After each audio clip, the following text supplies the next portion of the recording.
네. 혹시 스마트폰을 이렇게 잠깐이라도 손에서 놓기 어려운 경험 다들 있으신가요?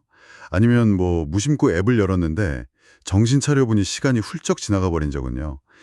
오늘 저희는 보내주신 자료들을 좀 보면서 왜 우리가 이런 디지털 자극에 속수무책으로 끌리는지 한번 파헤쳐 보려고 합니다. 그 중심에 바로 도파민이라는 게 있는데요. 이게 그냥 단순히 쾌락 버튼 이게 아니라 우리 뇌의 동기부여 시스템하고 아주 깊게 얽혀 있다는 점이 중요한 것 같아요. 그러니까 단순한 의지의 문제는 아니라는 거죠. 네, 맞습니다. 보내주신 자료들을 보면 도파민이 행동을 막 유발하고 또 보상을 예측하게 만드는, 그러니까 기대감과 동기의 핵심 신경전달 물질이라는 걸 분명히 하거든요.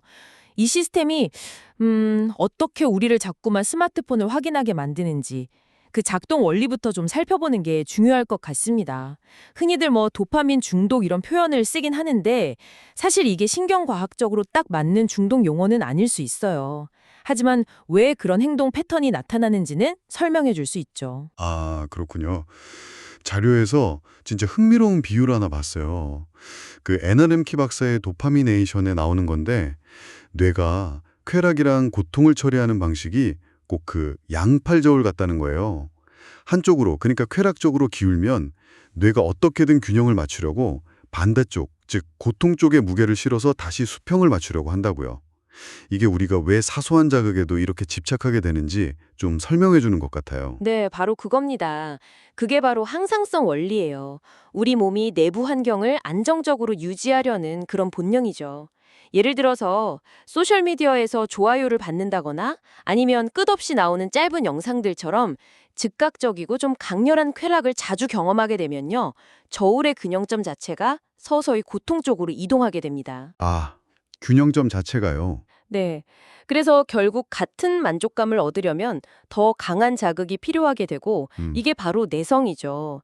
그리고 자극이 없을 때는 오히려 더 불안하거나 공허함을 느끼기 쉬운 상태, 뭐랄까 만성적인 도파민 결핍 상태 비슷하게 될 수 있는 겁니다.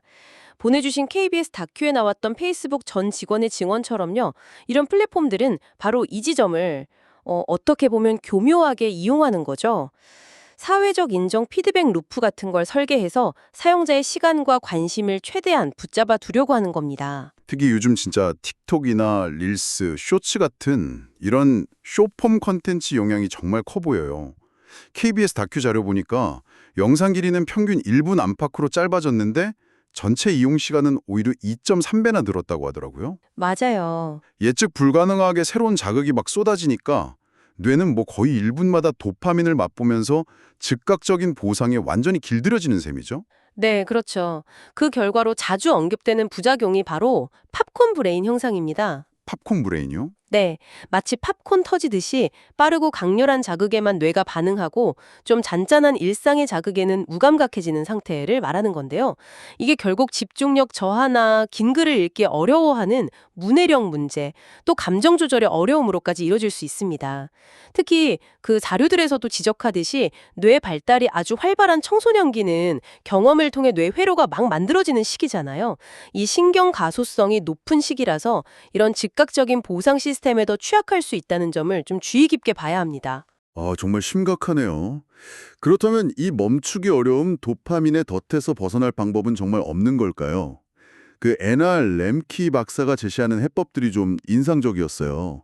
첫 번째가 의외로 고통 받아들이기더라고요. 일부러 운동처럼 좀 힘든 활동을 하거나 아니면 중독적인 행동을 하고 싶을 때 대신 느껴지는 그런 불편한 감정들 있잖아요. 불안이나 우울 같은 거요. 그걸 피하지 말고 그냥 마주하라는 거죠. 네, 아주 흥미로운 접근이죠.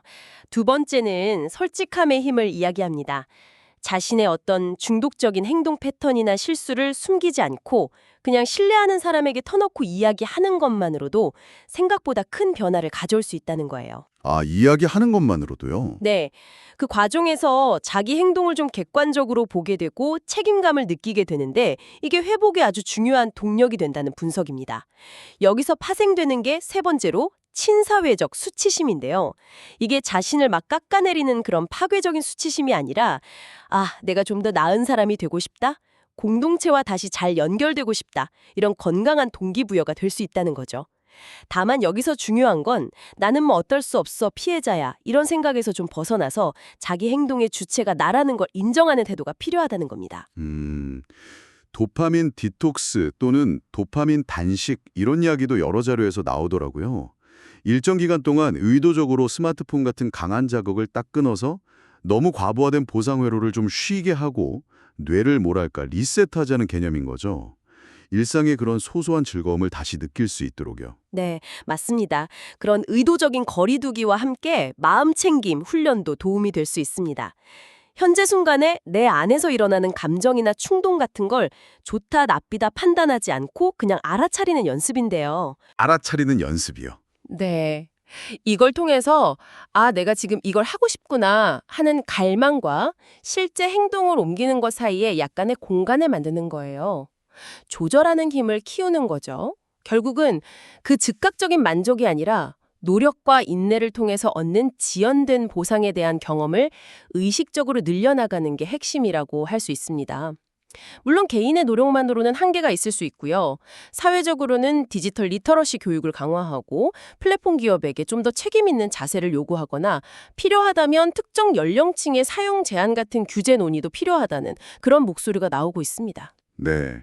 오늘 이렇게 쭉 살펴본 자료들을 관통하는 메시지는 결국 그 순간적인 쾌락을 넘어서서 지속 가능한 만족, 그러니까 진정한 의미의 행복을 어떻게 찾아갈 것인가에 대한 이야기 같아요. 맞습니다.